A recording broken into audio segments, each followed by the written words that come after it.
nós paramos aqui na parte de inspiração e revelação bíblica. Então, qual a diferença entre a declaração bíblica e a declaração na Bíblia, né? Primeiro, declaração bíblica. A Bíblia não mente, mas tem registros de mentiras na Bíblia. Ou seja, a Bíblia não mente, mas ela registra as mentiras, tanto de homens quanto do diabo também. A Bíblia, ela não é um livro que esconde a verdadeira natureza humana. Ela revela tudo aquilo que é degradante também, que as pessoas possam praticar ou que praticaram, né, durante o período da história, está revelado na Bíblia. Outra coisa importante é sobre a autoridade das Escrituras. A Bíblia, ela é a palavra de Deus, ok? Mas ela é a palavra de Deus escrita por homens e inspirada por Deus. A gente falou bastante também sobre isso, né? Aí nós temos algumas referências bíblicas. A clássica é 2 Timóteo capítulo 3, versículo 16, onde Paulo fala que toda escritura é inspirada por Deus e é útil para ensinar a verdade, condenar o erro, corrigir faltas e ensinar a maneira certa de viver. E isso para que o servo de Deus esteja completamente preparado e pronto para fazer todo tipo de boas ações. É interessante porque a gente dá bastante ênfase nesse versículo 17, porque aqui Paulo está falando da finalidade da Bíblia, né? A razão pela qual ela foi escrita. Ele diz, ela é porque um livro inspirado por Deus, que tem utilidade. Qual que é a utilidade da Bíblia? Ensinar a verdade, condenar erro, corrigir faltas, ensinar a maneira certa de viver. E aí Paulo completa no versículo 17 e diz, e isso para que o servo de Deus, o que significa? A Bíblia, ela é um livro inspirado por Deus, escrito para instruir o servo de Deus. Por isso que a gente fala sempre que a Bíblia é para a igreja. A pessoa que não acredita, ela vai ler a Bíblia como um livro histórico, né? Pode ler a Bíblia como um livro científico, um livro de pesquisa, mas ela não vai conseguir ter o mesmo entendimento que os servos de Deus têm acerca das Escrituras. Porque quando nós lemos as Escrituras, nós lemos ela como sendo o quê? Uma fonte de inspiração da parte de Deus. A Bíblia, ela é historicamente precisa, tem coerência. Não crer em qualquer palavra das Escrituras ou desobedecer qualquer palavra das Escrituras é o mesmo que não crer ou desobedecer a Deus. Vamos falar um pouco sobre a inerrância das Escrituras. Todo mundo sabe o significado dessa palavra inerrância, né? Ou não? Infalível, todo mundo sabe? É a mesma coisa. Então, a infalibilidade da Bíblia, né? Eu preferi inerrância por causa da minha língua, é mais fácil falar inerrante do que infalibilidade, né? Mais complicado.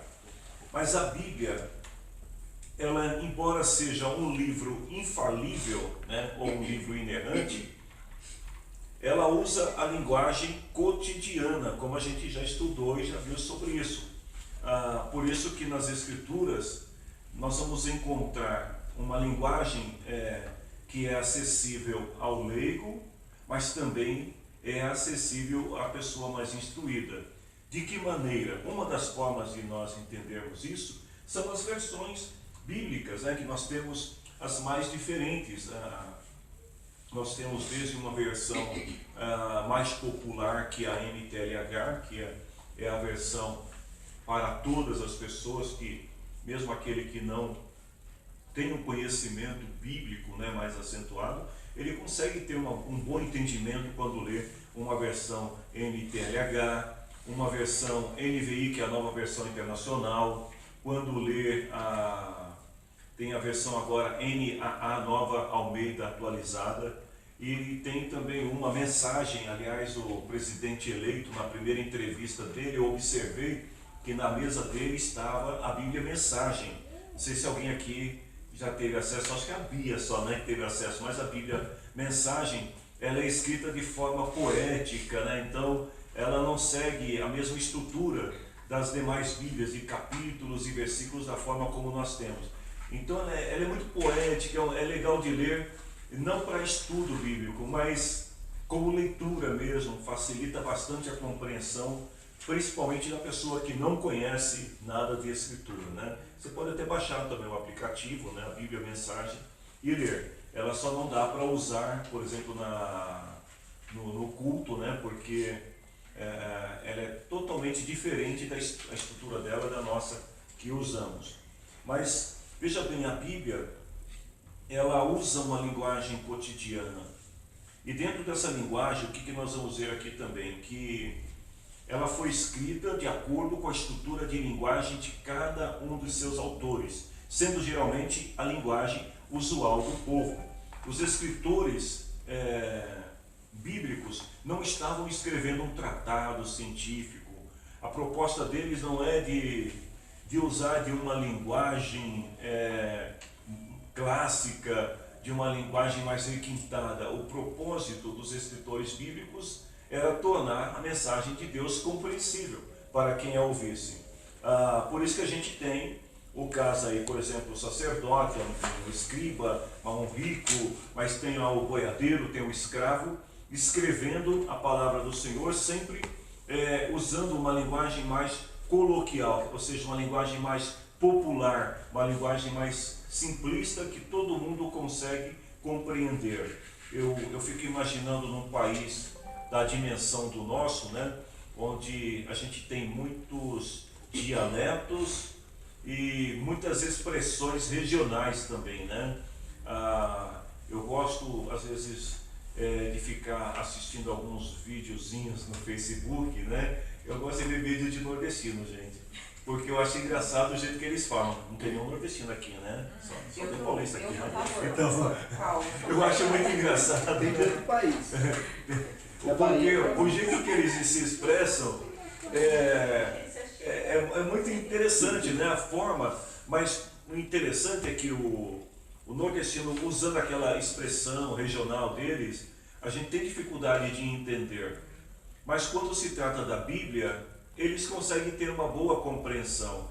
E o sulista também, ou seja, embora a gente tenha esses dialetos, essas expressões regionais, quando se trata da palavra de Deus, ela é compreensível, ela é acessível para qualquer pessoa. A estrutura, né, gramatical bíblica, ela tem uma inspiração divina, né, porque ela consegue atingir todos os níveis. A Bíblia, alguns desafios que a gente vê hoje, né, em relação à infalibilidade da Bíblia ou à inerrância da Bíblia. Primeiro, né, é que algumas pessoas nos dizem que a Bíblia só serve para questões relacionadas à fé, questões de ética, comportamento e conduta. Aí a gente tem algumas outras situações também que são citadas aqui, os problemas também relacionados à inerrância, e depois a questão da clareza bíblica, né? A Bíblia afirma a sua própria clareza, né? Ou seja, tudo aquilo que nós precisamos saber que diz respeito à nossa salvação, nós encontramos na Bíblia. Mesmo algumas questões mais recentes, né, vamos dizer assim, questões modernas, elas podem ser estudadas à luz das Escrituras. Então, a palavra de Deus, embora tenha sido escrita há tantos anos, né, são milhares de anos, mas ela continua, pode-se dizer que ela continua sendo contemporânea. E ela consegue responder a todo e qualquer anseio. Para isso nós precisamos o quê? Estudar as Escrituras. Como ter uma compreensão correta da Bíblia, das Escrituras, né?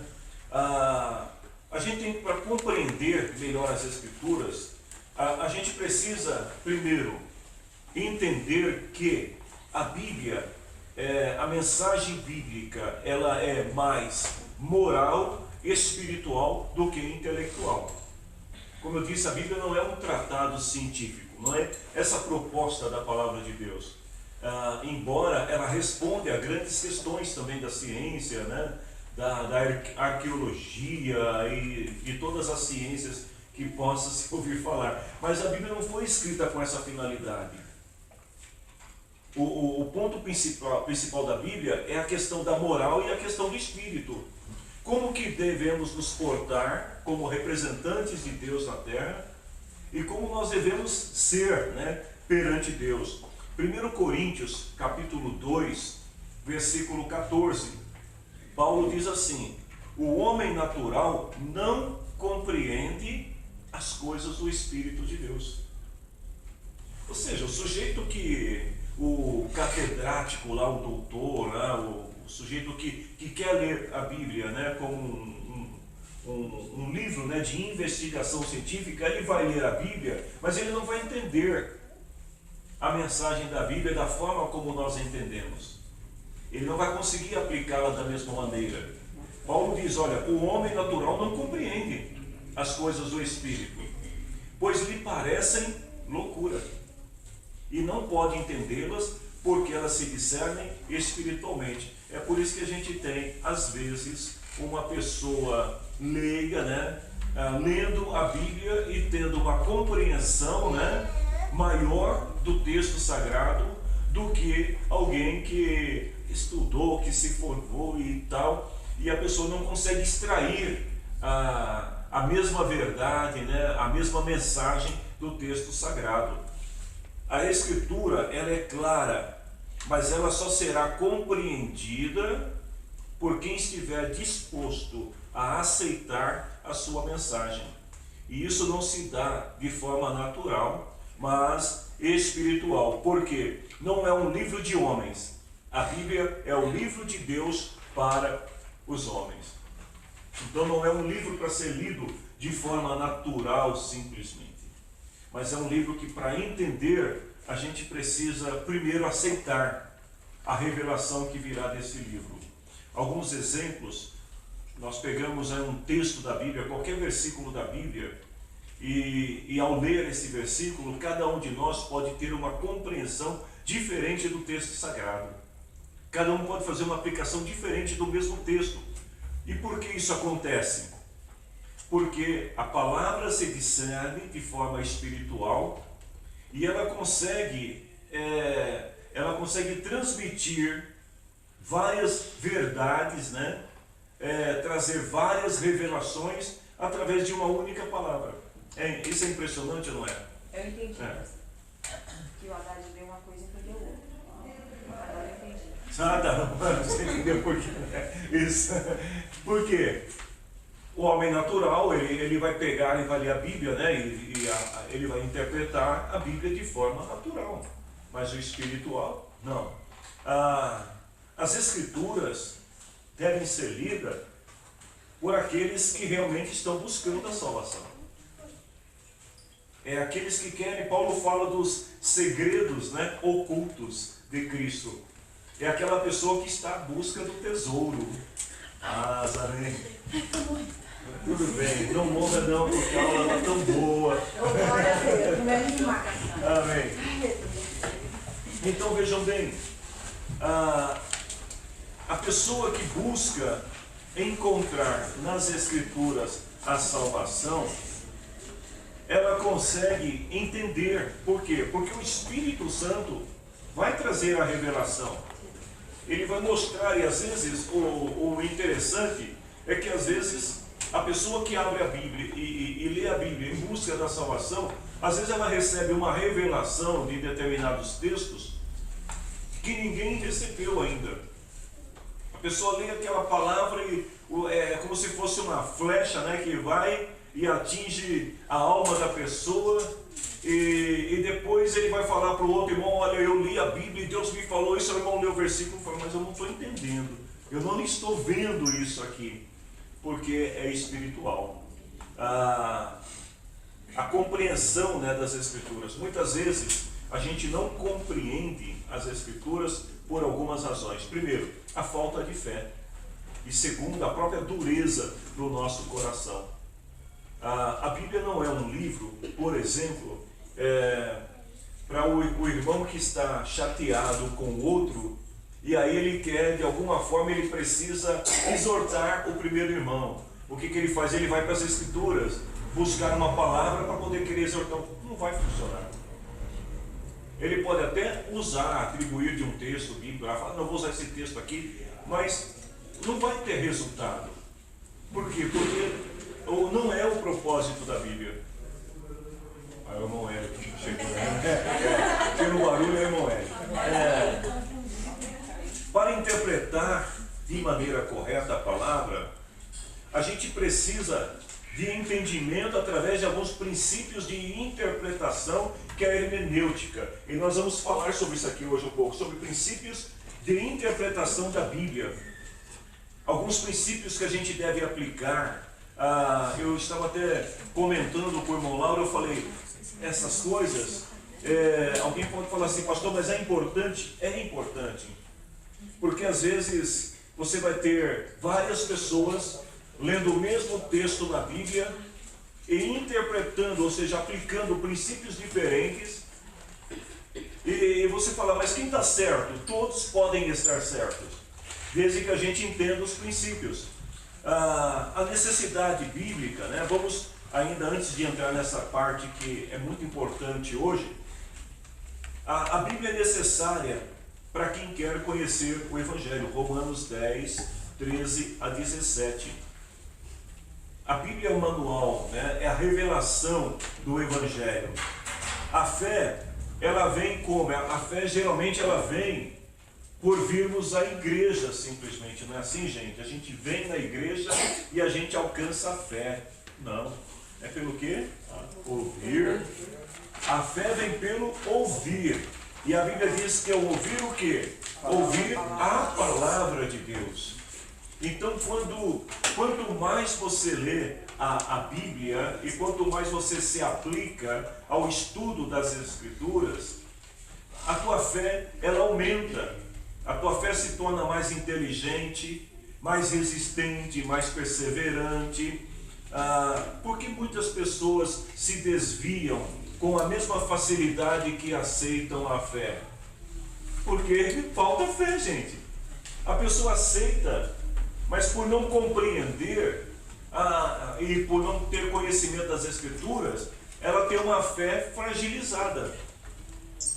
Não podemos crer se não conhecermos, e não podemos crer se não souber que Deus existe e que Ele se revela através da sua palavra. A Bíblia, ela também é necessária para sustentar a fé espiritual. Aí nós temos várias referências bíblicas, eu vou citar só Mateus 4:4, né, onde Jesus é tentado lá no deserto, e Jesus usa o que? A própria palavra para expulsar o demônio, né, para debater com Satanás, porque o diabo também está usando a palavra, mas ele está usando de uma forma errada, e Jesus ele usa a palavra de Deus para vencer o inimigo. Então, a fé, a Bíblia, ela é necessária para sustentar a nossa fé. Às vezes você está diante de alguma situação, né? Você vive alguma situação, e por conhecer as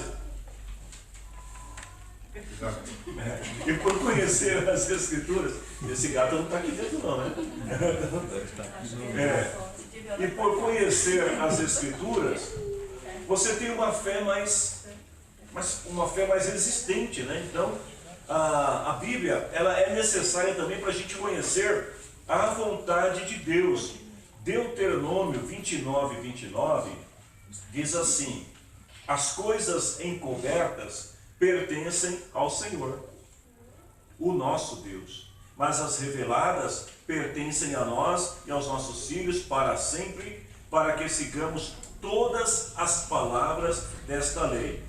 Nem tudo acerca de Deus está revelado na Bíblia. E nem tudo acerca de Deus podemos conhecer, saber. Mas a Bíblia, ela nos revela aquilo que é necessário, aquilo que é importante, para que possamos acreditar em Deus e confiar no Senhor. Eu disse aqui nos encontros que a pessoa, quando aceita Jesus, uma boa parte das pessoas, a primeira coisa que eles querem é entender o Apocalipse, né? Porém, nem tudo está revelado. Mas aquilo que é importante, aquilo que é fundamental, isto está revelado aonde? Nas Escrituras. Não existe outra fonte, né, de revelação além das Escrituras. Deus quer que a gente busque então conhecer a sua palavra. A suficiência bíblica, né? A Bíblia, ela é suficiente? O que vocês acham? Ou a gente precisa de mais alguma literatura extra para compreender a vontade de Deus? E aí? A Bíblia é suficiente? É suficiente. Ela é suficiente. Até porque todos os livros de instrução, de orientação, eles têm como base o quê? A Bíblia. É a palavra de Deus, é a Bíblia revelada aos autores que escrevem livros sobre determinados temas para nos ajudar na compreensão do quê? Das Escrituras. Então vejam, Deus, ele deixou escrito o suficiente para alcançarmos a salvação, confiar nele e alcançar o perdão, viver com Deus. O que você precisa para ser crente está na Bíblia. Tudo. Agora, não podemos negar o valor que os outros livros têm em relação a nos ajudar, como posso dizer, ajudar a gente a se desenvolver na fé. É claro que as literaturas ajudam, mas se você não quiser gastar dinheiro com livros, leia a Bíblia. E aí eu vou ensinar alguns métodos aqui, de como ler, de como compreender e chegar às mesmas revelações que os autores de livros têm. Deus, assim, voltando aqui um pouquinho, né? Por exemplo, a gente não precisa, né, como existem algumas seitas que usam literaturas extras, o livro dos Mormons, coloquei aqui a ciência cristã, né? Bom, e tem vários livros aí que a gente poderia citar, né? Eu estou citando só 2 aqui, que as pessoas usam como base, né, para compreender a vontade de Deus. A vontade de Deus está revelada nas Escrituras. Mas aí eu faço uma outra pergunta para vocês. Será que todos os cristãos da face da terra conhecem as Escrituras como deveriam? O que vocês acham? Nada. Se conhecessem, não viveríamos dias como os dias do profeta Oséias.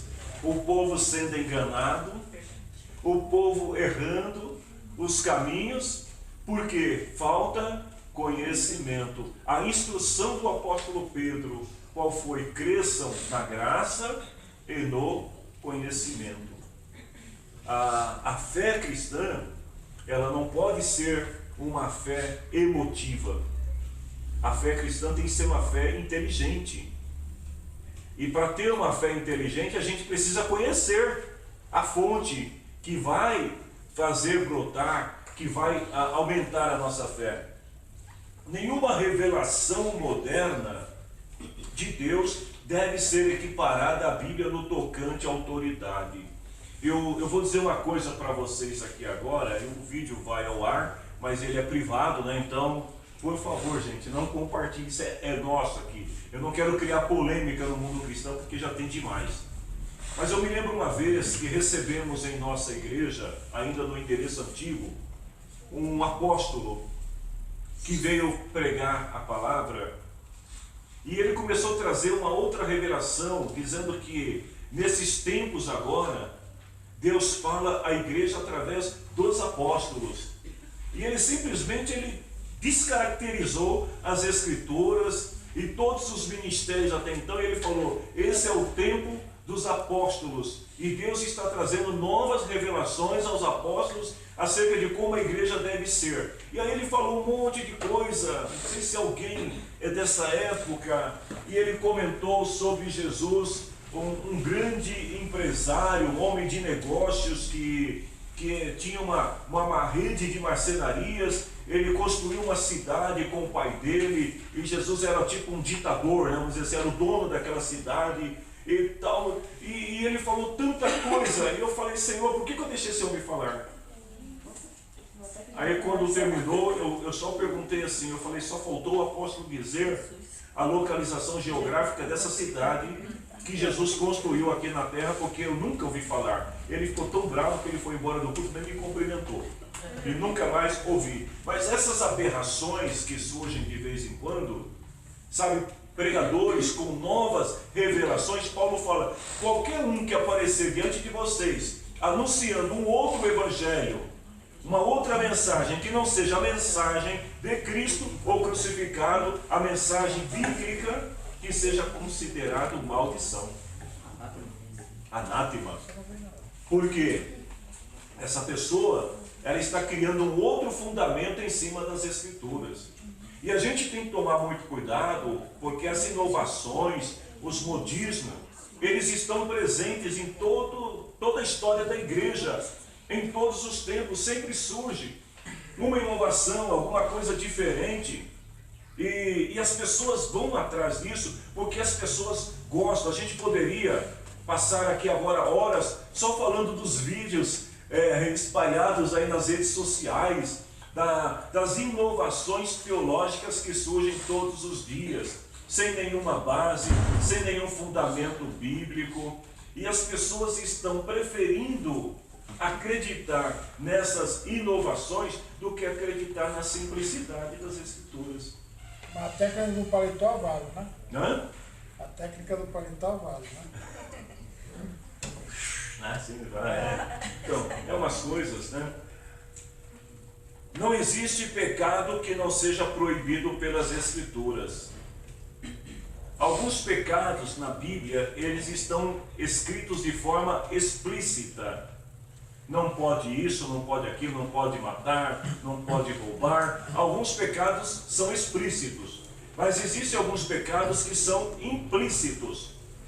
Por exemplo, a gente não encontra nas Escrituras nenhuma afirmação bíblica condenando fumar. Mas como que a gente pode, né, no caso daqueles que acreditam que o cigarro é pecado, como que você vai dizer para um fumante que ele não pode fumar? É muito simples, gente. Se não me engano, é 2 Coríntios 3,16, vocês são templo do Espírito de Deus, o qual habita em vocês. Você está destruindo o templo do Espírito. Então, qual é a base bíblica que você vai usar? Alguns pecados, eles estão de forma implícita, não está muito claro na Bíblia, mas se a gente ler o texto com uma visão de quem busca a salvação, porque esse é o grande diferencial, quando você lê as Escrituras como quem está querendo compreender a vontade de Deus, você vai encontrar, mesmo que de forma implícita, alguns pecados que não estão citados, né, claramente, mas a gente sabe que não são saudáveis. Agora, a pessoa quer fumar. Uma vez eu disse para uma irmã que congregava conosco, a irmã, ela não parava de fumar. Quando ela me via, aí ela jogava o cigarro fora, né? Mas o bafo fica, não tem como negar, né? E uma vez eu brinquei com ela e falei, irmã, você não precisa se esconder de mim, porque você está destruindo os teus pulmões, não é o meu pulmão. Então, se você achar que deve continuar fumando, o problema é teu, mas depois quando você tiver uma tuberculose, aí você não vai reclamar e pedir oração, não. Ela ficou meio assim comigo, depois passou um tempo, ela acabou saindo, né? Ela levou na brincadeira a conversa, mas depois eu acho que ela levou a sério. Você quer fumar? Problema teu. O pecado, a palavra pecado quer dizer errar o alvo. Se você pratica alguma coisa que vai trazer dano, não pense que você vai ficar sem sofrer os danos. Então, quando eu falo de pecados, a gente só pensa em pecado, aqueles pecados capitais, ou agora a gente não pode nem chamar só de pecados capitais, né? Porque eu estaria limitando o pecado. Aqueles pecados grandes, né? Que todo mundo vê. Mas não, gente, existem outras formas também, outras maneiras que às vezes as pessoas erram no hábito, erram nos costumes, em tantas coisas. Me perguntou para mim se era pecado ser fiador. Está escrito na Bíblia, não te ponha por fiador, mas falei, nem do teu amigo, do teu irmão. Falei, mais provérbio. Eu já perdi muitos amigos por causa disso, porque ser fiador de um amigo, de um conhecido, é complicado, gente. às vezes é melhor você ser sincero para a pessoa e falar, não posso, porque você pode estar correndo um risco. O amigo pode estar bem hoje, amanhã pode não estar bem. Aí o que Jesus falou? Se você quiser ser, então já dá logo de uma vez o dinheiro para ele, fala, irmão, está aqui, e não me cobra, né? Aliás, não me pede mais nada, Deus te abençoe. Agora, você vai ser fiador, você vai emprestar dinheiro para alguém. A Bíblia aqui explica como, se deve ou não. Bom, vamos voltar para cá. Está falando em questão de moral também, né? Mas Deus não exige nada de nós que não esteja escrito e determinado, ou de forma explícita, ou de forma implícita na sua palavra. Nós devemos enfatizar, portanto, que a Bíblia ensina e nos contentar com aquilo que Deus revela através das Escrituras. Se nós atentarmos para as Escrituras, nós vamos conhecer a vontade de Deus. Agora, uma outra coisa que também me chama a atenção, queridos, é que a vontade de Deus ela se revela de formas diferentes para as pessoas. E existem algumas pessoas que eles têm uma compreensão das Escrituras diferente do outro. E ele acaba aplicando alguns conceitos à sua vida, mas que não se aplica à vida do outro. Vamos deixar isso para quando a gente falar de doutrina da salvação. Como estudar a Bíblia? Isso é muito importante. Nós vamos ver alguns princípios, né? Eu vou passar para vocês alguns princípios. Primeiro, o segredo de estudar a Bíblia só ou de forma coletiva, mas geralmente a gente acaba estudando a Bíblia sozinhos, né? Então, um dos segredos é fazer o tipo certo de pergunta. Quando você está lendo a Bíblia, que tipo de pergunta se aplica àquele texto que você está lendo? Isso é bom estar muito claro. Perguntas que diz respeito a você, perguntas que diz respeito ao outro, perguntas que dizem respeito às pessoas de maneira geral, perguntas de ordem espiritual, perguntas de ordem moral. É muito importante quando você está lendo o texto, às vezes você ouve uma ou outra pessoa dizendo assim, eu já li a Bíblia 20 vezes e ainda não entende a Bíblia. Porque a Bíblia não é um livro para você ler como se lê um romance. A Bíblia é para ser pesquisada, é para meditar, é para aplicar o texto. Então, essa leitura que a gente faz, uma leitura às vezes superficial do texto sagrado, ela é insuficiente. Então a gente precisa, primeiro, faça o tipo de pergunta certo. Segundo, anote o que foi observado e aquilo que você descobriu.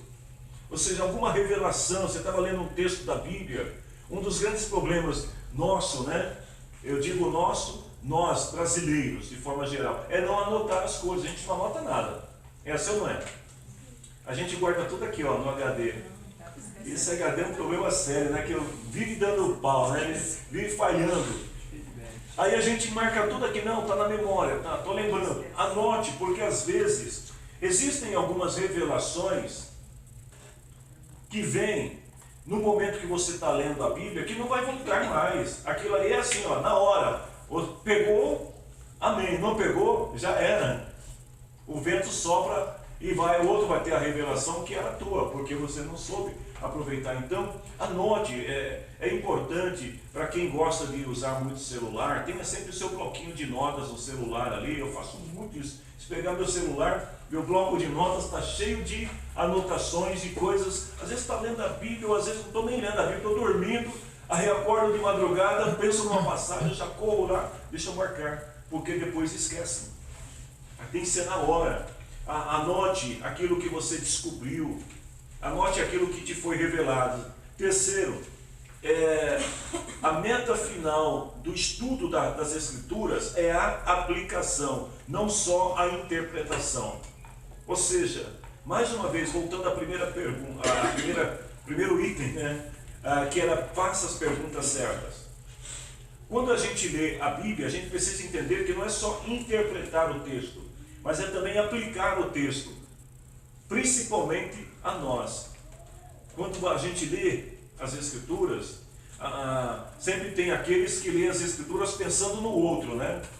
deixa eu ver para quem essa palavra se aplica. Aí a pessoa começa a pensar nos outros. Não, pense primeiro em você. Em quarto lugar, faça um estudo sistemático. O que é um estudo sistemático? Aliás, acho que foi Lutero que disse isso, que ele falou assim, que estudar a Bíblia de forma banal, ele usa a expressão fortuita, é uma expressão tão esquisita, né? Mas é um insulto à santidade das Escrituras. Ou seja, você estudar a Bíblia de forma banal, de qualquer maneira, é um insulto a Deus. Porque tem muita coisa para ser revelada, então estude, mas estude sistematicamente. E por último, saiba que você nunca esgotará as riquezas da passagem da Escritura em estudo. Ou seja, o texto que você está estudando, você pode passar um mês inteiro estudando aquele texto, que você não vai esgotar toda a revelação possível tirar dele. Você não vai conseguir fazer isso. Você passa o mês inteiro estudando. Não, eu vou ficar no Salmo 23. Todo dia eu vou ler o Salmo 23 e vou aplicar, eu vou buscar uma revelação nova. Depois de 30 dias, você vai ter 30 revelações e ainda não chegou ao fim. Porque essa é a palavra de Deus. Como é que a gente deve fazer quando for estudar a Bíblia? Primeiro, tem que se preparar para estudar a Bíblia. Gente, não dá para estudar a Bíblia assistindo a novela ou assistindo o Corinthians jogar, né? Eu sou proibido, eu nem vou falar do Palmeiras, que eu estou proibido de assistir jogo em casa, né? Meu menino, se eu pensar de ligar a televisão para ver um jogo, papai, desliga isso aí, então já nem perco tempo mais. Mas às vezes, né, a gente não tem essa mania. Eu vou ler a Bíblia, tá ligado no Faustão, tá ligado não sei mais aonde, né? E a gente está com um olho na telinha e um olho nas Escrituras. Não, primeiro, é importante procurar um lugar calmo, um lugar onde você possa se encontrar consigo mesmo e dedicar aquele tempo só para você. A gente falando de lugar calmo aqui no Camargo é meio complicado, né, gente? Mas de repente esse lugar calmo é você que vai criar um ambiente, né? Mesmo que seja em casa, mas se concentra, né, no estudo, desliga a televisão e tente focar. Fixe um horário para estudar a Bíblia. Tem um horário certo que você possa se dedicar ao estudo das Escrituras, mas eu coloco até uma observação que não exagere também no horário. Porque a nossa mente, depois de um tempo, você vai estar estudando lá 1 hora, 2 horas da Escritura, vai chegar uma hora que a mente começa devagar. E aí você já não consegue processar toda a revelação, todas as informações da mesma forma. Tenha algumas ferramentas. Aí eu vou falar sobre algumas ferramentas importantes. Outro dia eu falei para vocês aqui da Barça, né? Lembra? E olha que coisa interessante. Eu falei na segunda-feira da Barça. Na terça-feira, a dona Luísa, que é a senhora que nos vendeu o bico da águia, me ligou e a gente conversou. E olha só o que a dona Luísa me doou. Uma coleção completa da Barça e da Mirador. Tá? Inteirinha, zerinha, tá lá no bico da águia, né? Tava sentindo É isso. linda, hã? Tava sentindo. Gente, é impressionante. Eu falei aqui da Barça e da Mirador. Aí no outro dia a japonesa me liga. Aí eu falei, pastor, é que eu estou mudando. E aí eu resolvi pegar alguns livros, né? Tem outros também. E eu separei para o senhor, que eu acho que você vai gostar. Eu falei, dona Luísa, eu falei ontem isso. Então, se alguém quiser conhecer, está lá na sede social, lá, para pesquisar um pouco. Mas vou voltar aqui para a aula. Tem uma biblioteca básica. Pode ser uma biblioteca virtual, até porque hoje é possível, né, ter uma biblioteca virtual. Você não precisa encher também a tua casa de livros, como antigamente, mas tem uma biblioteca. Por exemplo, uma listinha aqui do que seria uma biblioteca básica para estudar a Bíblia. Tem uma Bíblia de estudo, você não precisa ter um monte de Bíblias de estudo não, mas no primeiro momento tenha uma Bíblia. Também existem alguns aplicativos pagos que você baixa a Bíblia de estudo, né? A Bíblia comum, né, de leitura, todos têm, mas tem alguns também de estudo. Pode ser Eu particularmente prefiro a física, porque você pode virar as páginas, pode riscar, né? Mas tem uma Bíblia de estudo, procure ter pelo menos 2 versões bíblicas diferentes. Se nós usamos a NTLH, procure ter pelo menos uma RA ou uma RC. A RC, a revista corrigida, é mais antiga ainda, né? Se você quiser se aprofundar mais, existem outras versões. Mas tenha ou uma RC, uma RA, mais a NTLH. E por que ter as duas? Porque uma tem uma linguagem mais clássica e a outra tem uma linguagem mais coloquial. Procure ter uma concordância bíblica. Todo mundo sabe o que é concordância bíblica? É aquele livrinho que tem todos os nomes da Bíblia, que você vai lá de A até Z, né? E aí você pode pesquisar também, aquilo ajuda bastante. Tem um dicionário bíblico, que tudo isso você pode ter virtualmente, tá? Tem um dicionário bíblico, pelo menos um. Tenha uma Bíblia temática. O que seria uma Bíblia temática? Você tem a Bíblia da juventude, tem a Bíblia da família, tem a Bíblia do pregador. Você tem vários tipos de Bíblias. Tenha uma Bíblia temática. Quer dizer, primeiro você tem que identificar a sua vida ministerial. O meu ministério é voltado para jovens, então não adianta eu querer ter uma Bíblia da mulher, se eu vou usar uma Bíblia da juventude, né, uma Bíblia temática voltada para jovens. Então, tenha uma Bíblia temática. Tenha também, se puder, um manual bíblico. Isso é muito importante. Gente, eu tenho tudo isso aqui físico também, tá? Lá no meu escritório está cheio de livros, tá? Só que ultimamente eles estão ficando tudo empoeirado, porque o virtual está substituindo o físico. E um comentário também bíblico, não precisa ser, por exemplo, uma Milênio, que é uma coletânea enorme de livros, pode ser um comentário bíblico simples, só para você tirar algumas informações importantes. Você quer ter uma biblioteca bíblica mais avançada? Aí o que você pode fazer? Acrescente outras versões da Bíblia. Eu, por exemplo, acho interessante ter uma versão RC, uma RA, uma NAA, uma NVI, uma NTLH, tudo isso é importante. Se você puder ter também uma Almeida Tradução Fiel, que é mais antiga ainda, né? Se puder ter uma Vulgata ajuda, uma também da tradução Reina Valera antiga, a versão antiga, que eu acho que é de 60, uma das mais antigas que a gente tem em português, é legal porque tudo isso ajuda. Quanto mais versões bíblicas você tiver, melhor. Agora, você tem isso tudo hoje nos aplicativos. Então, você não precisa gastar também dinheiro com tudo isso. Mas é bom você ter essas versões, até para, na hora de estudar um texto bíblico, antes de pregar, né, você verificar outras versões. Uma enciclopédia bíblica, né? Aí sim eu acho que uma enciclopédia de vários volumes, a mais completa, também ajudaria. Também, se você puder ter, né, comentários bíblicos de todos os livros da Bíblia, ajuda bastante, mesmo que sejam mais simples. Um atlas bíblico é muito importante, até para se conceituar dentro da história bíblica também, né? Ali você vai olhando as páginas, vendo as cidades, a localização de cada uma, a distância. E se puder ter também alguns outros livros, tipo livros sobre o Antigo Testamento, né? Você tem tantos livros, gente, mas eu falo livros de estudos, tá? Sobre o Antigo Testamento, sobre o Novo Testamento, tudo isso vai ajudar, e qualquer outro livro de estudo. Depois de tudo isso, aí é hora de orar, né, gente? Quando for começar um estudo bíblico, sempre ore primeiro. Gaste pelo menos uns 15 minutinhos orando e buscando a inspiração em Deus. Senhor, eu vou começar a estudar a Tua Palavra agora, estudar 40, 45 minutos, né? Mas eu preciso que me revele. Depois de feito isso, é hora de começar. Aí nós vamos estudar, deixa eu ver se o tempo vai permitir, tem que permitir, 12 métodos de estudo bíblico. Isso aqui é importante até anotar. Por quê?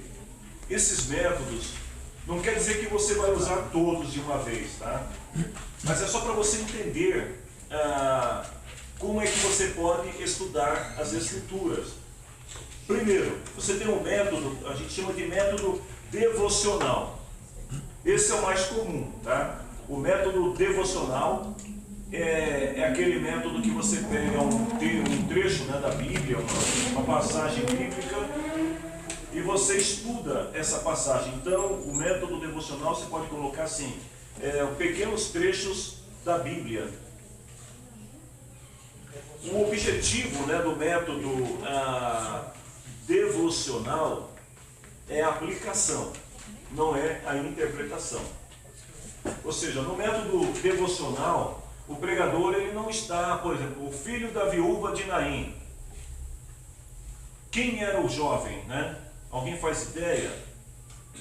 Como que era a cultura da cidade de Naim? Onde ficava Naim? Como que tratavam as viúvas de Naim? Isso não interessa para o método devocional. No método devocional você vai fazer uma aplicação desse texto, né?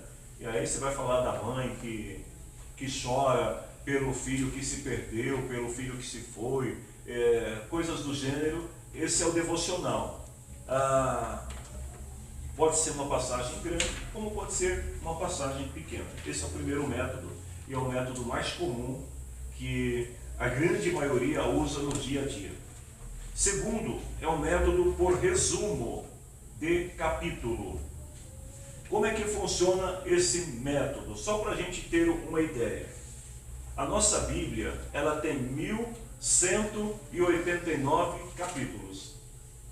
O ano tem quantos dias mesmo, gente? Um ano comum. 1189 capítulos.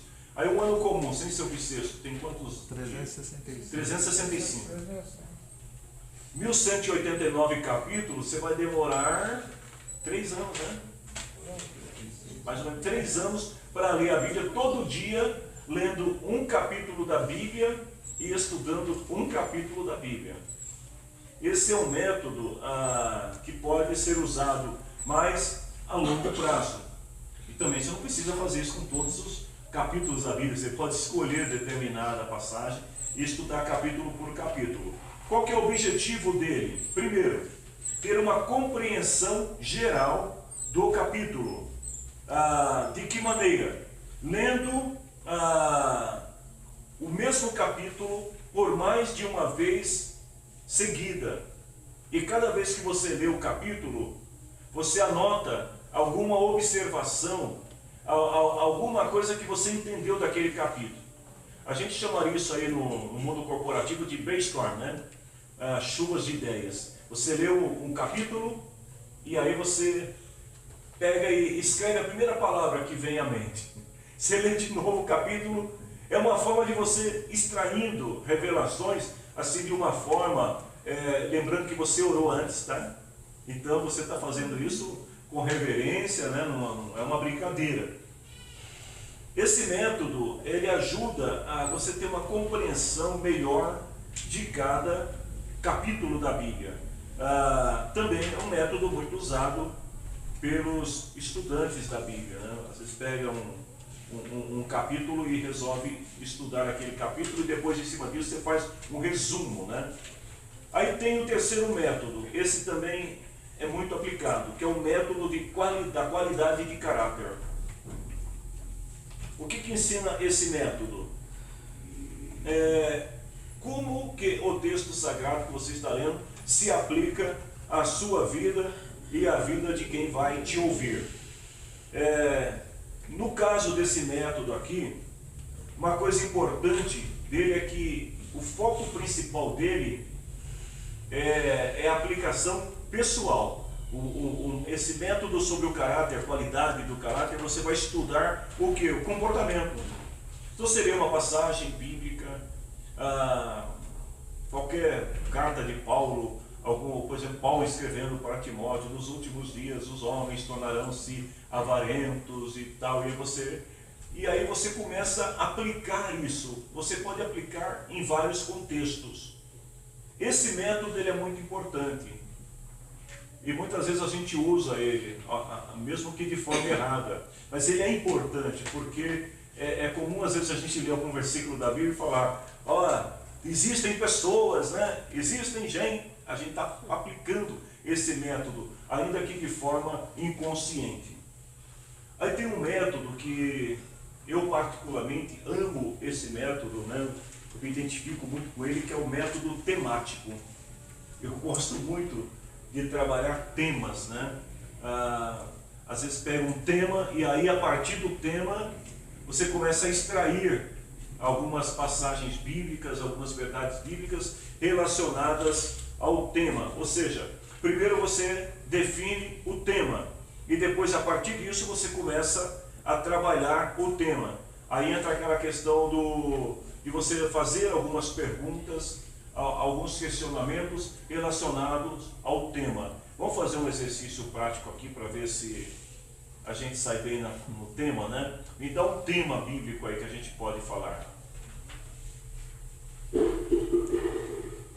Atos 19. Não, tema bíblico, tema. Não, agora não é passagem. Só o tema. Qualquer tema, não precisa ser uma passagem bíblica. Um tema. A desobediência de Jonas. A desobediência, só isso, né? Vamos falar sobre desobediência. Que tipo de pergunta a gente poderia fazer sobre desobediência na Bíblia? Você falou de quem? Jonas. Jonas, né? Por exemplo de desobediência de Jonas, né? Mais outro, ainda dentro da desobediência. A desobediência. Vocês ficam vacilando aí, ó. Tá vendo? Tá ligado? A desobediência de Adão e Eva. O que mais? Esse método se aplica ao que elas estão falando? Não. Eu estou deixando vocês colocar, mas por que não? Quando você pega vários personagens bíblicos, a gente vai ver que esse método tem um outro nome. Eu posso pegar só o exemplo de Jó. E em cima do exemplo de Jonas. Desculpa, eu já estou querendo levar o Jó junto com o Jonas, né? Em cima do Jonas, então a gente vai trabalhar, sei lá, quais são as desobediências de Jonas. Jonas, quantas vezes ele desobedeceu ao Senhor, em que situação que ele desobedeceu. Então aí eu começo a trabalhar o tema. Esse é o método de tema. Ele é muito parecido com outro método. Bom, espera aí, não cheguei nele, só queria adiantar aqui. Esse método,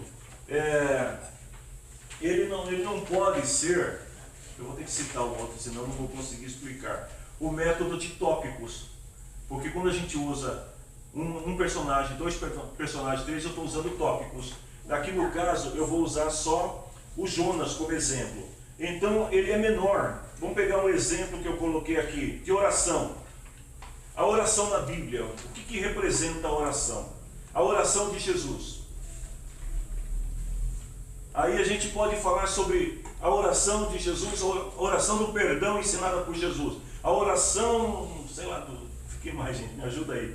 A oração... Eu posso colocar a oração de Ana. Tipo, eu posso ir em outros personagens ou eu tenho que ficar só... Não, para só na oração aqui de Jesus. Vamos falar só de Jesus agora. Porque senão você começa a ampliar muito. O que vai acontecer dentro desse método de tema? Você vai começar a abranger muito. Aí você vai começar a criar muitos tópicos. E aí você já cai num outro método. Sim, porque tem pregador, só para vocês entenderem, tem pregador que abre a Bíblia e ele começa um tema e depois ele se perde todo. Já viram isso? Não começa vou falar sobre a desobediência de Jonas. Daqui a pouco ele já está falando de Adão e Eva, ele já está falando de Ló, ele já está falando de tanta... E ele esquece do Jonas, o Jonas se perde no caminho. Então, quando você vai trabalhar tema, você precisa ter muito cuidado para você não fugir do tema. Eu particularmente gosto de trabalhar temas, porque você fica focado naquilo. Você vai falar da oração, então a oração perseverante, sei lá, a oração que traz paz, a oração que é alimento espiritual, a oração que alegra. Então você fica dentro da oração, porque senão você começa a sair fora e aí... Sim, mas assim, ó, se eu pego um tema e eu vou em outro, então eu tenho que voltar, depois eu posso fazer essa outro tema e volto, só que eu tenho que voltar para aquele mesmo estudo que eu estava. Você pode fazer, mas não é aconselhável, porque aí é onde que muitos se perdem. Entendi. Ainda mais quando você está estudando, tem que tomar muito cuidado para não dar essas voltas, né? E aí você se perde. E outra, às vezes a pregação acaba perdendo o foco, as pessoas não conseguem acompanhar justamente por causa dessas voltinhas que se dá. No caso, nesse caso da oração, né? Eu poderia citar todas as orações de Cristo. Sim, todas. Aí eu estaria dentro daquele Você tema. está dentro do tema, as orações de Jesus. O que Jesus ensina através da oração? E aí você começa, né? E para cada, dentro do tema, você trabalha muito a questão da aplicação também, das perguntas. Em que isso se aplica, como que eu posso usar isso? Para que serve a oração? Qual a finalidade da oração? Perfeitamente. De tópicos, ele se aplicaria mais no personagem e seus atos. Isso, exatamente. Por exemplo, Jesus, tópico 1, oração, tópico 2, milagres, e assim por diante. Nós vamos chegar lá, exatamente. Você já captou a mensagem. Nós vamos chegar lá já nos tópicos, mas é exatamente isso. Quando você trabalha tópicos, você vai trabalhar tópicos, e dentro do tópico você pode também trabalhar até uma série de temas. Só que aí você tem que tomar cuidado para você não tornar os temas maiores, mais abrangentes do que os tópicos. O tópico geralmente é mais usado para estudo bíblico. Temas usados mais em pregação, que é uma coisa mais rápida, tá? O método biográfico. Tem irmãos que gostam. Tinha um pastor, foi meu pastor na minha juventude, que ele gostava muito de citar números. Então ele ia ler números, não o livro de números, números mesmo. Então, por exemplo, ele ia ler o livro de Êxodo. Vamos ler o livro de Êxodo, capítulo 14. Enquanto vocês estão procurando aí, esse capítulo foi escrito há 2000 e não sei quantos anos. Moisés escreveu isso no período da tarde, já estava escurecendo. O camarada, ele fazia cada descrição assim, porque o foco dele era trabalhar muito essa questão da biografia, quem escreveu, o filho de quem, que era primo não sei de quem. E ele gastava boa parte da pregação falando isso, mas aí eu pergunto, que proveito tem? Obrigado, meu filho. Porque quem vai ficar guardando todas essas coisas? Então, o método biográfico, o foco dele deve ser o quê? Descobrir o segredo do sucesso ou do fracasso espiritual da vida de algum personagem. Como? Elencando atitudes, pontos fortes, pontos fracos, mas sem traços, características, mas sempre tomando cuidado para não ser enfadonho, para não ser aquela pessoa que fica citando muito detalhes que acrescentam um pouco a pregação. Às vezes tem pregadores que tem muitos amigos assim que pregam, meu irmão Paulo sabe, tem um amigo em comum, que às vezes ele prega, ele gasta 1h30 pregando, mas se você pegar a mensagem dele e colocar no liquidificador, 15 minutos era suficiente.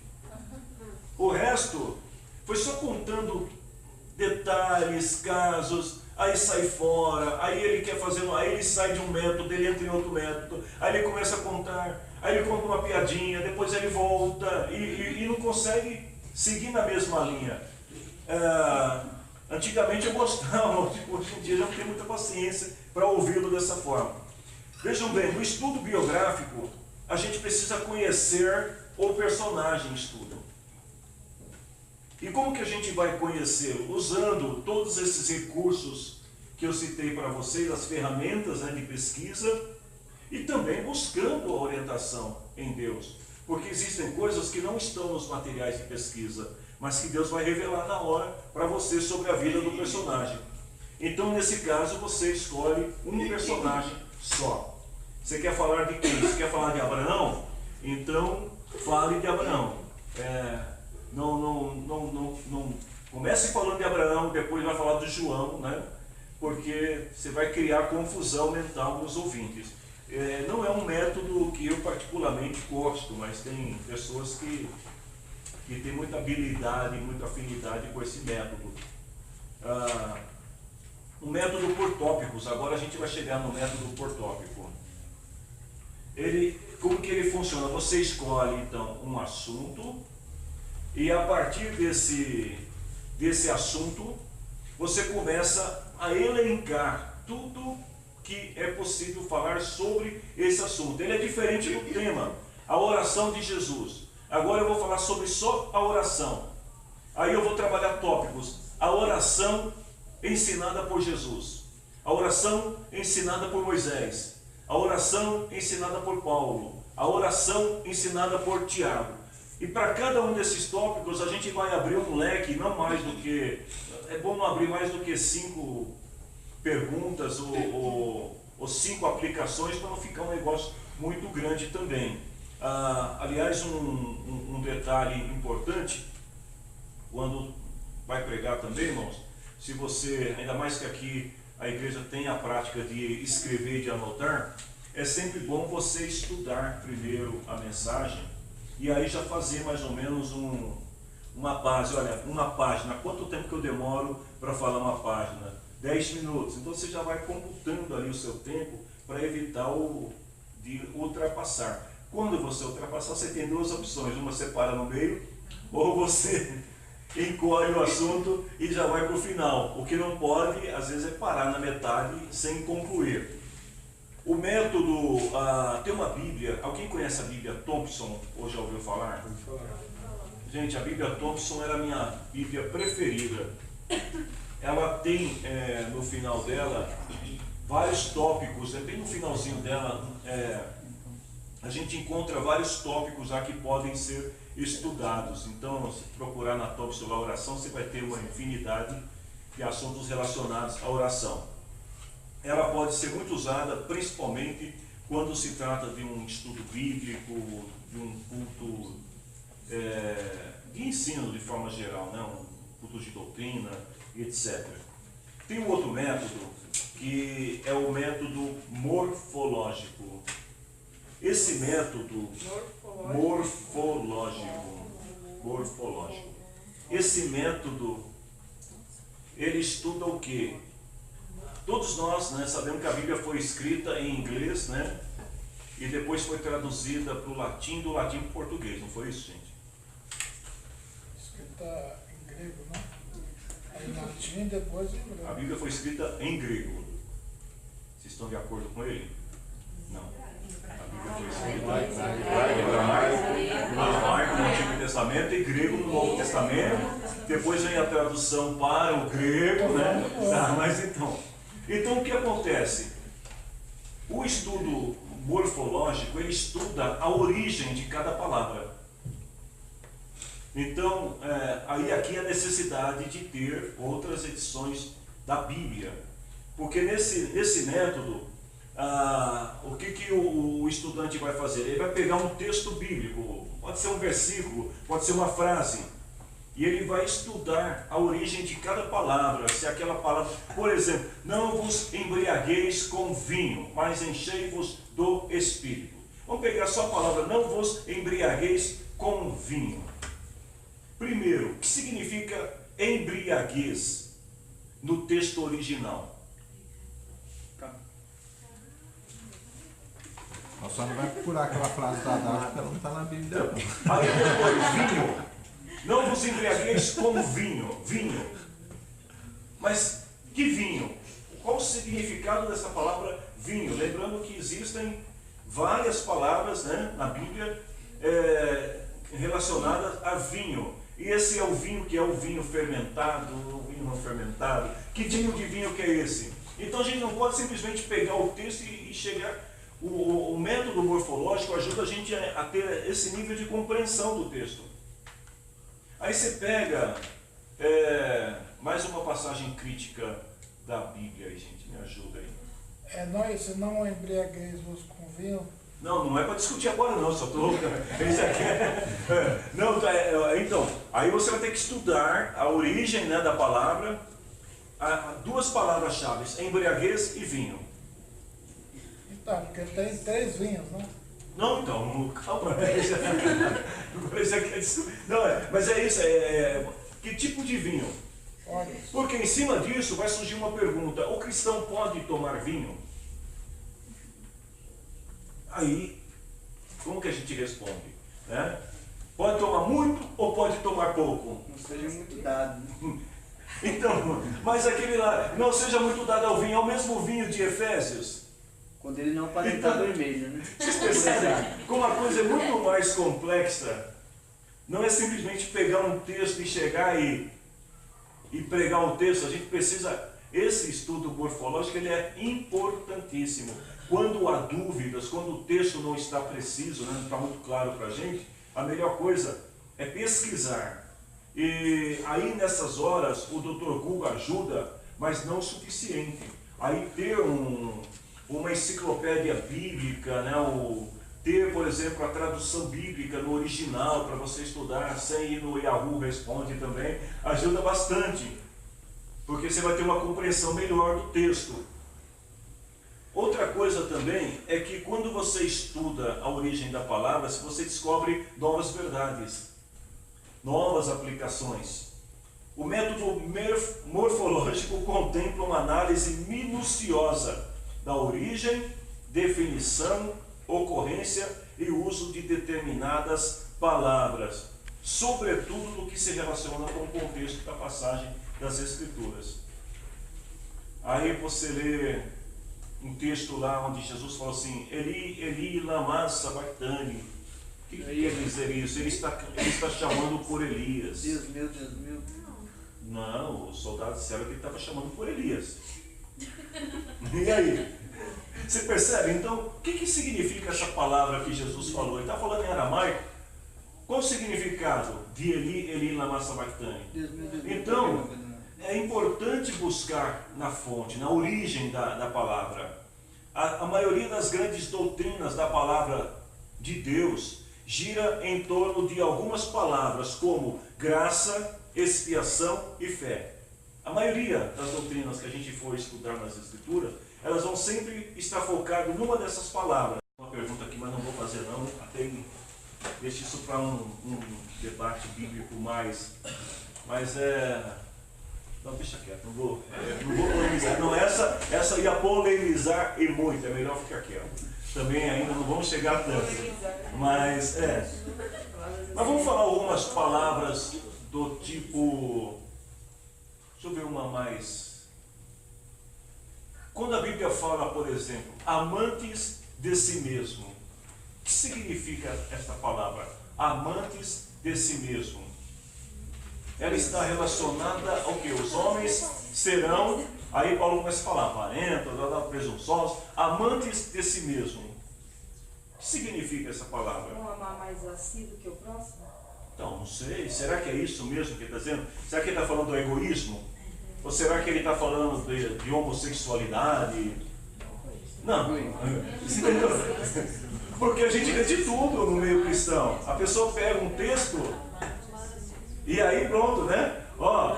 Aí já sai fazendo aplicações sem primeiro entender. O estudo morfológico, gente, marca isso aí, isso é importantíssimo. Pastor, aquele o pessoal confunde muito.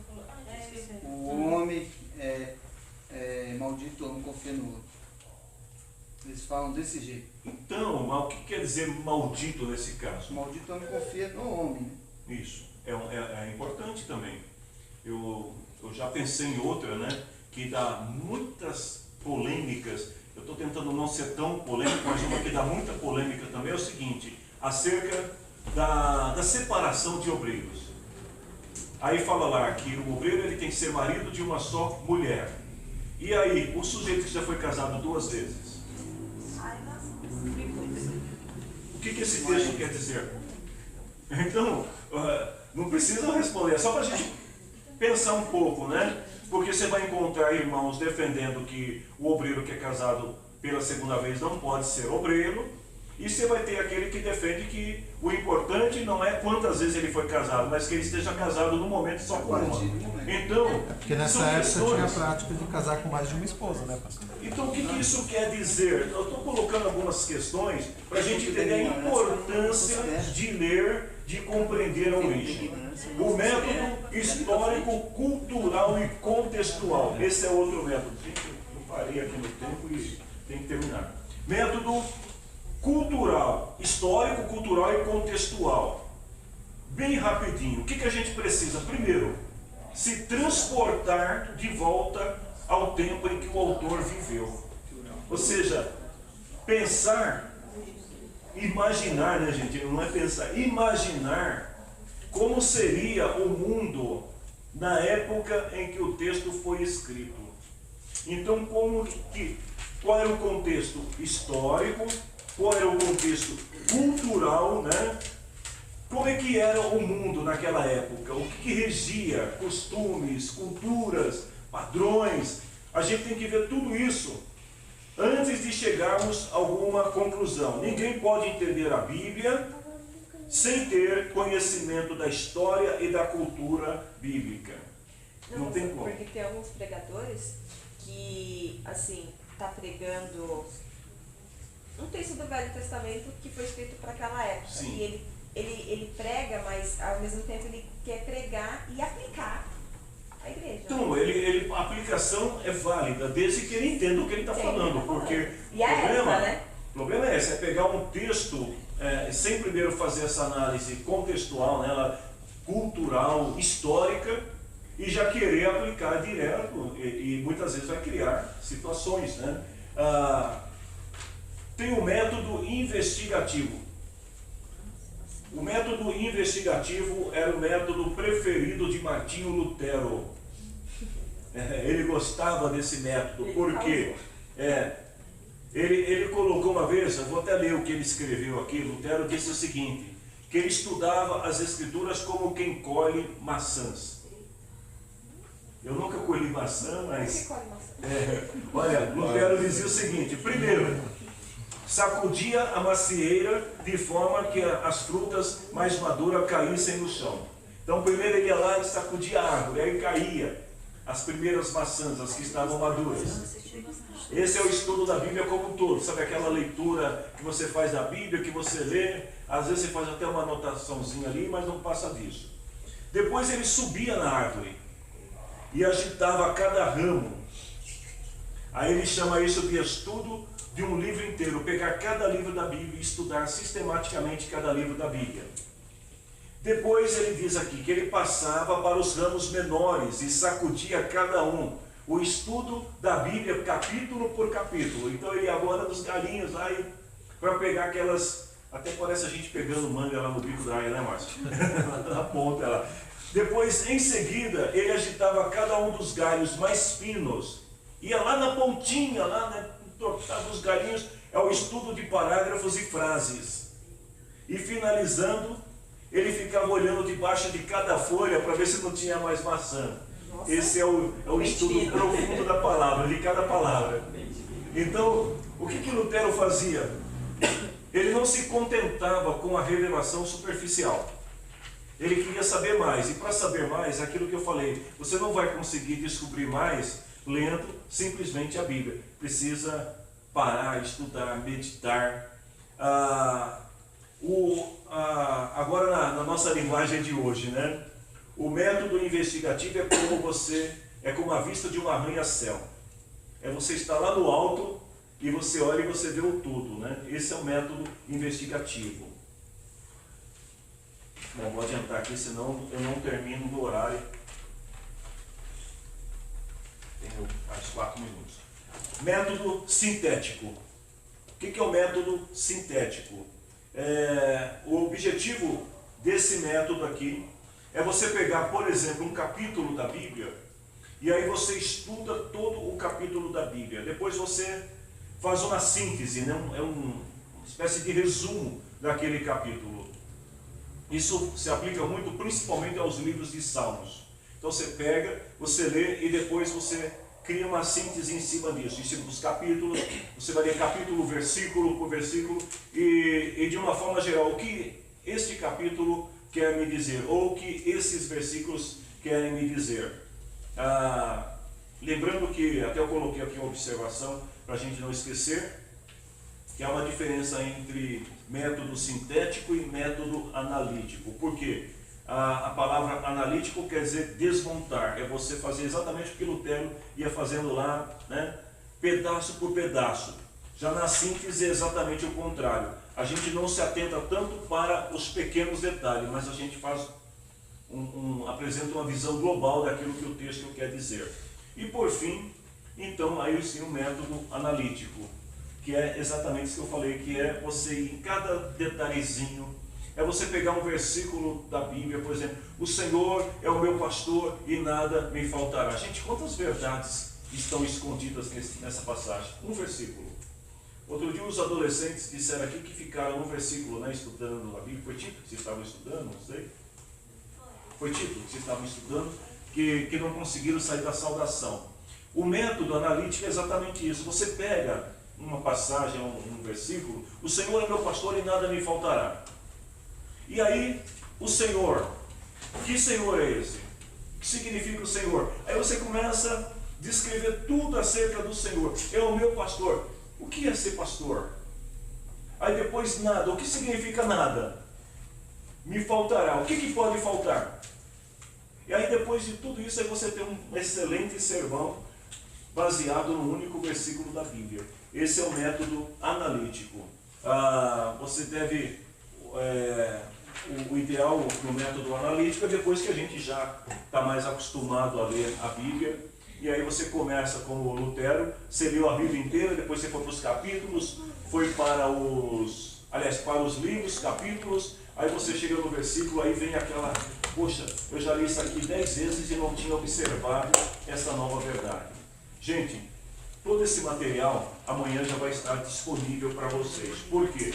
Na semana que vem, a gente já traz também uma avaliação, lembrando que essas avaliações não é para aprovar ou reprovar, é só para a gente medir o nosso nível de aprendizado, tá? Então, esse material vai estar disponível para vocês. Eu falei dos métodos aqui de uma forma assim muito rápida, e eu fiz um resumo também dos métodos e coloquei à disposição de vocês. Mas se alguém tiver interesse, depois eu posso disponibilizar o livro digital para vocês também. Tem 180 páginas, não é tantas páginas, porque o legal é ler o livro inteiro, tá? É do Rick Warren, esse livro. Ele é muito completo e aí dá para vocês detalhar mais o estudo, mas tem que ser rápido porque o nosso curso aqui está a 1000 por hora, tá bom? Semana que vem nós vamos estudar o Antigo Testamento. Aí nós vamos começar a estudar um pouco mais sobre o Antigo Testamento. Depois nós vamos para o Novo Testamento. Aí depois que terminar o Novo Testamento, aí nós vamos poder entrar na parte da hermenêutica e depois da homilética. Aí depois disso a gente começa a tratar mais assuntos ministeriais, temas ministeriais. Ok? O que significa que não será nesse ano. Que Deus abençoe a todos.